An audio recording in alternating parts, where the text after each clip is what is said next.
Sa paglipas ng panahon, makailang beses na ring nabago ang mukha ng Baywalk, ang isa sa mga paboritong pasyalan sa Maynila. Ngayon, ipinapanukala ang muling pagsasaayos ng Baywalk at pagkokonekta nito sa iba't ibang tourist spots sa Maynila. May report si Dano Tingkungko. 23 taon ng tambay sa Baywalk si Mang Jesus Valencia. Ang 2 kilometrong bangketang pasyalan na marami ang itinuturing na raw niyang tahanan. Nakikita mo yung langit, nakikita mo yung dagat. Medyo nakakaaliw din. Talahib at tagni-tagning hollow block na seawall lang daw ang Baywalk na inabutan niya noong dekada 90. Dito raw niya naranasang manakawan. Nang maupo si Noy Manila Mayor Lito Atienza taong 1998, ang dating talahiban napalitan ng mga kainan at inuman. Nang maging alkalde naman si Alfredo Lim noong 2007, ang mga lugar ng inuman napalitan naman ng aspaltadong daan. Sa muling pagpapalit ng liderato ng lungsod na Maynila, nagbabadyang magbagong muli ang mukha ng Baywalk na sa ngayon, tad-tad na mga ambulant vendor, basag na aspalto at bungi-bunging mga estatwa. Manila being the capital city of the Philippines, kaya kailangan na iwanan ito sa decaying city.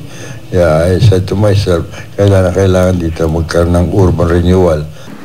Ang isa sa mga pinag-aaralan ng lungsod ngayon, ang plano ni Manila Tourism Consultant Carlos Eldran na pagbuhay sa tinatawag na tourist belt ng lungsod. Sa planong ito, magkakaroon ng isang walkway o pedestrian Broadway na tatawid sa mga kilalang tourist spots sa Maynila kasama ang Luneta, Ermita, Malate, Intramuros, Binondo at Quiapo. Ang Baywalk balak muling lagyan ng mga kainan at kapihan bilang sentro ng pedestrian Broadway na ito.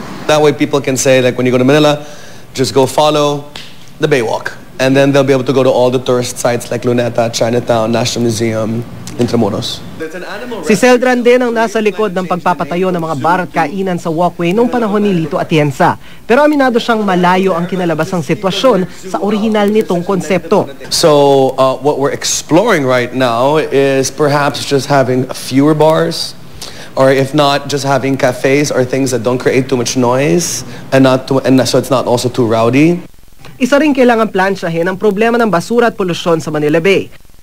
Pero magbago man daw muli ang mukha ng Baywalk, hindi raw magmamaliw ang pagmamahal ni Mang Jesus sa lugar na ito. Babalik pa rin siguro hanggang buhay ako. Habang buhay ako, makakabalik pa rin ako rito siguro dahil ayaw kong manatili sa bahay. Dano Tingkungko, GMA News.